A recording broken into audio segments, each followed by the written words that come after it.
Hello, dear listeners. Before we begin, prepare your mind for an intensive linguistic workout. This episode is delivered using advanced English vocabulary and complex grammatical structures designed to push your comprehension boundaries.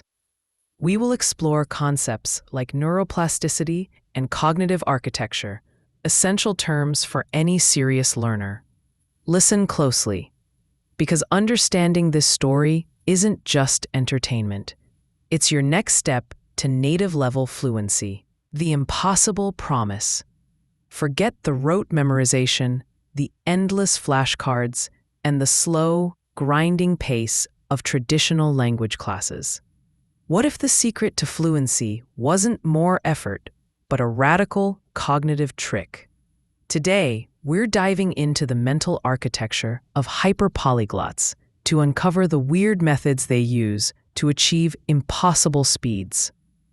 We are talking about mastering 1,000 core words in just 7 days, or learning complex grammar while you sleep. This isn't science fiction. This is applied neuroplasticity. We will deconstruct the most powerful technique, the polyglot mind map, which forces your brain to build language from the inside out. Don't miss the reveal of this technique at the end, and subscribe to the channel to unlock more secrets of the mind.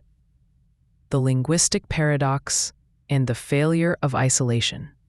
For decades, many experts promoted the belief that the brain's ability to absorb new languages significantly deteriorated after childhood.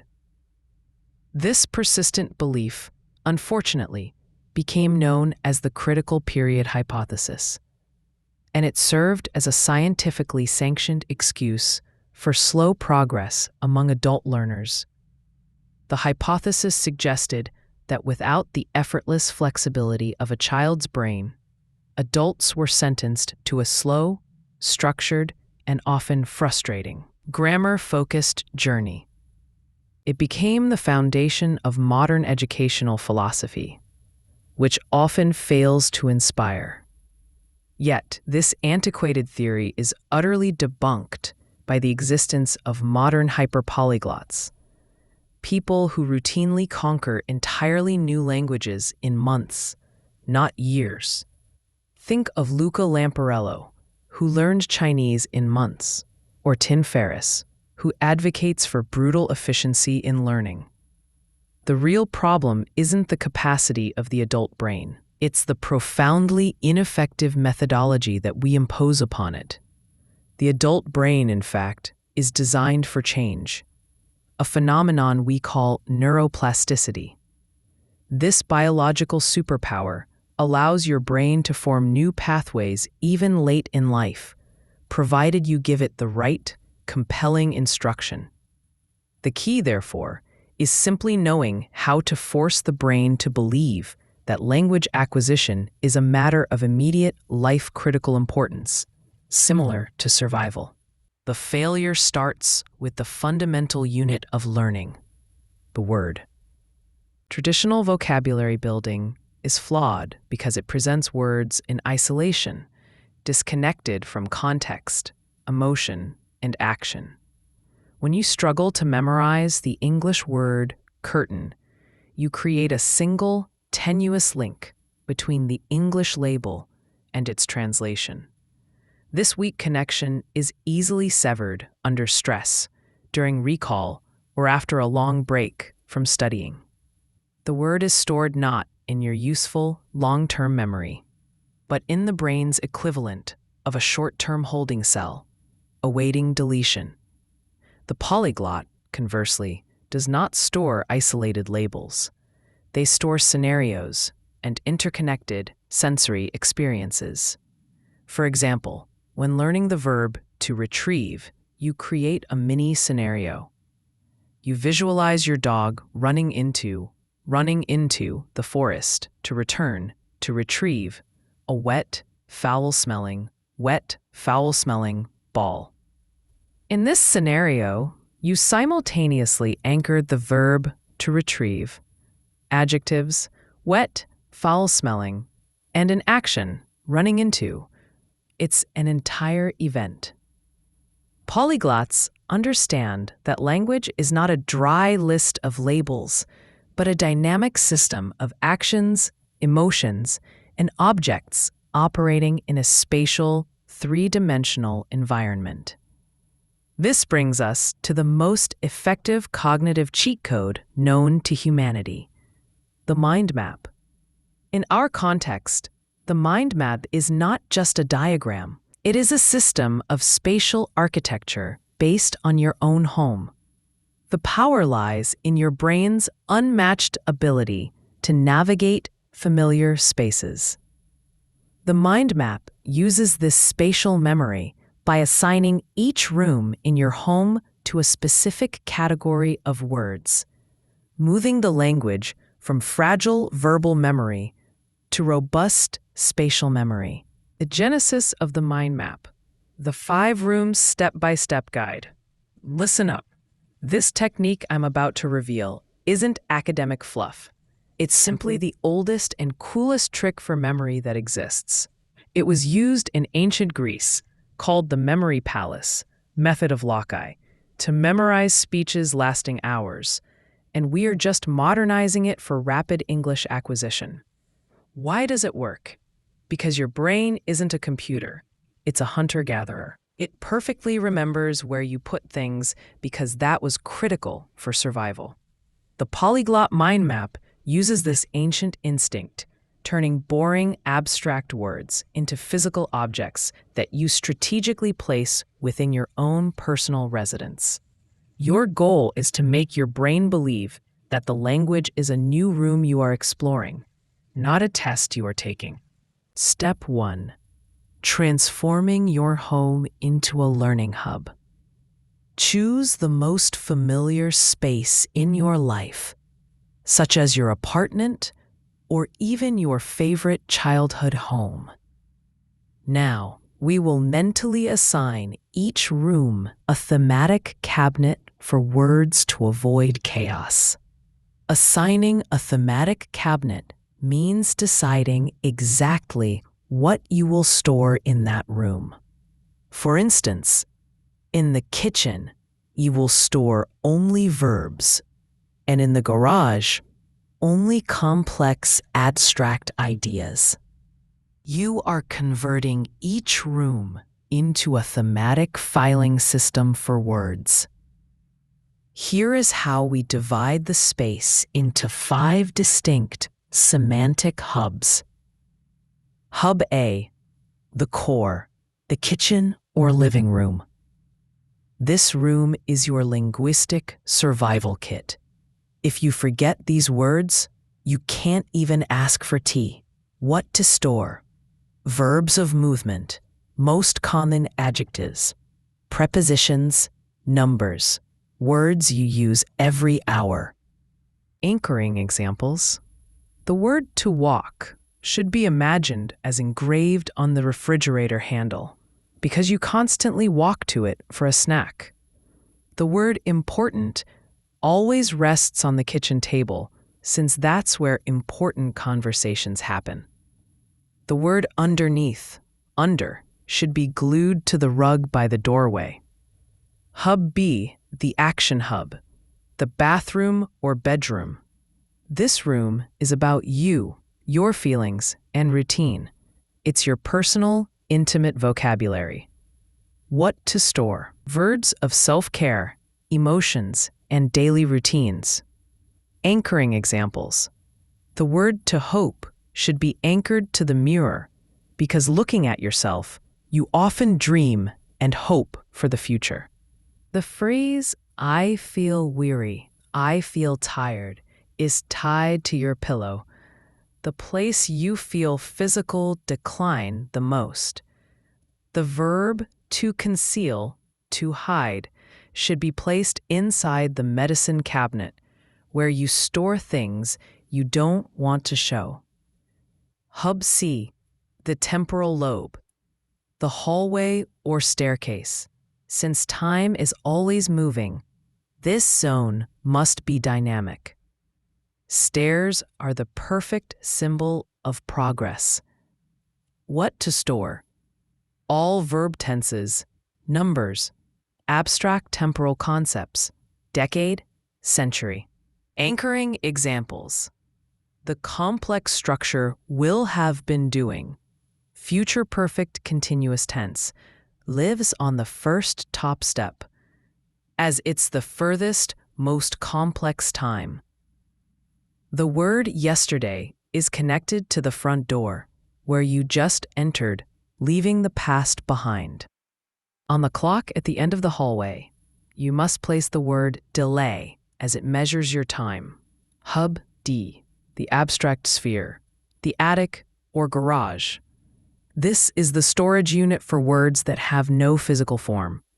They often gather dust because they are hard to use. What to store? Philosophy, government, ideas, complex nouns and concepts. Anchoring examples. The word justice you hang on a rusty old suitcase in the attic, because justice often feels just as forgotten and heavy. The word hypothesis is associated with an old, discarded, dusty book in the corner, as it is an idea that is not yet proven. The word innovation is pinned to the bicycle, as it represents movement forward and progress. Hub E, the social center, the front door and garden, yard. This is the external zone for interaction with others and the outside world. What to store? Greetings, professions, and conversation phrases. Anchoring examples. The phrase, "I look forward to it," is placed on the mailbox, where you receive anticipated letters or news. The word negotiation is hung on the doorbell, which you use to initiate an important interaction. The adjective respectful you place on the welcome mat, as it's the first thing you demonstrate to the outside world. Step 2, sensory encoding, the shock rule. This is where the magic happens. Don't just anchor a word. Create a sensory shock around it. Make the association absurd, emotional, and unforgettable. Using the rule.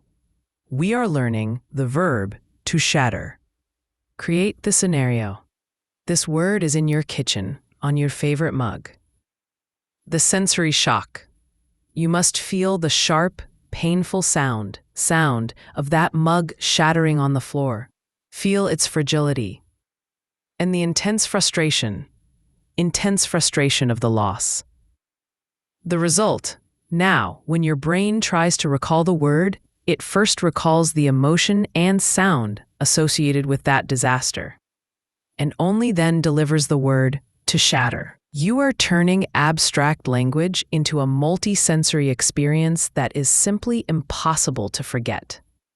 The 7-day protocol, active recall, and the scientific trick. Now that we have built your mind map and populated it with words, it's time to talk about the most crucial part: how to force your brain to never forget these words after day 7. The secret lies in a daily, non-boring routine called active recall. Step 3, the daily mental walkthrough. Your task is to conduct a mental or even physical walk through your 5 rooms every day for 7 days. You are not simply reviewing words. You are forcing yourself to retrieve them using the associations you created in the rooms. Imagine you are a real guest in your language palace. You must move freely and name aloud every object associated with a new word. If you enter the action hub, bedroom, and look at your pillow, you must not translate, but immediately feel the wariness and say aloud, "I feel weary." Science calls this the testing effect, and it is arguably the most potent tool for long-term memory. Specific example, You have reached the abstract sphere, attic, and see the rusty old suitcase where you hid the word justice. If you struggle to retrieve the word, your brain receives a strong signal. This information is vital. I almost lost it, so I must store it more strongly. It is the effort during retrieval that creates the stronger neural connection. It's like a gym workout for your brain. If you truly get stuck and cannot recall the word, don't worry. Just switch on the sensory shock you created. Think of the sound of the shattering mug for the word to shatter. The emotion will quickly pull the word from memory. Step 4. Sleep, your official memory consolidator. This is the coolest scientific trick polyglots use. Sleep time memory programming. Use the final 10 minutes before you fall asleep for a targeted, emotionally charged walkthrough of your mind map. Why does this work? When you enter deep sleep, the NREM phase, your brain is actively engaging in consolidation. It sorts and transfers all the memories from the day into long-term storage. By concentrating on the mind map just before resting, you effectively give your brain a priority instruction. These memories were the most important today. They must be permanently cemented. Furthermore, research suggests that if you play quiet audio of your new words while you sleep, it can modestly boost recall. But the true magic, trust me, lies in your pre-sleep activation of the spatial map. You stop being a passive student and become the active architect of your own memory. Final mastery and the cognitive reset. Conclusion. We have now cleared the biggest hurdle. We built your palace, populated it with words, and programmed your brain during sleep. Now, we need to talk about what happens after day 7. Once you have anchored those crucial 1,000 words, that number, 1,000 words, is not the finish line. It is your launch pad. Your real target is achieving the so-called fluency threshold, which sits at approximately 2,000 to 3,000 words that you can actively use. It is at this level that the language becomes self-sustaining. You stop learning words from lists and begin intuitively absorbing them from context, films, and conversations, just like a native speaker. Most importantly, the mind map defends you against the adult learner's greatest enemy, fossilization. Fossilization is the phenomenon where grammatical errors become so deeply ingrained in your neural pathways that they become virtually impossible to correct later on. You know the error, but you keep making it. Because you anchored grammar rules, like verb tenses in the temporal lobe, your hallway, to a physical, fixed place, you have given them an unbreakable anchor. Correction is no longer revising a rule, it is returning to the correct spot in your mental home. This is the cognitive reset. You transition from treating language as a subject to be studied to treating it as an environment to be inhabited. You cease being a passive student and become the active architect of your new linguistic reality. So the question is not if you can learn English. The question is, are you ready to stop studying it and finally start building it? Your fluency is not a distant dream. It is an architectural project waiting for you to begin construction. Share your target language and the first words you will populate in your core hub kitchen in the comments. If you found this approach fascinating, subscribe to the channel and join us as we continue to explore the hidden science of hyperlearning. The time for passive learning is over.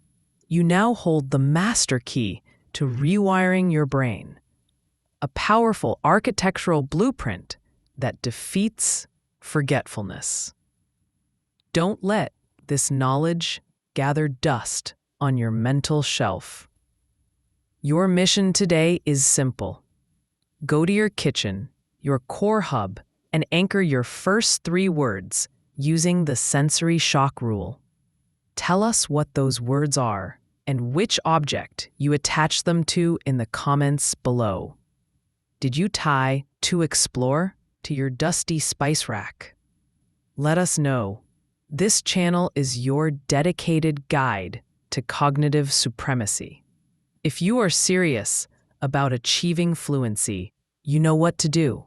Smash that subscribe button to ensure you never miss the next hyper-learning secret. Build your language.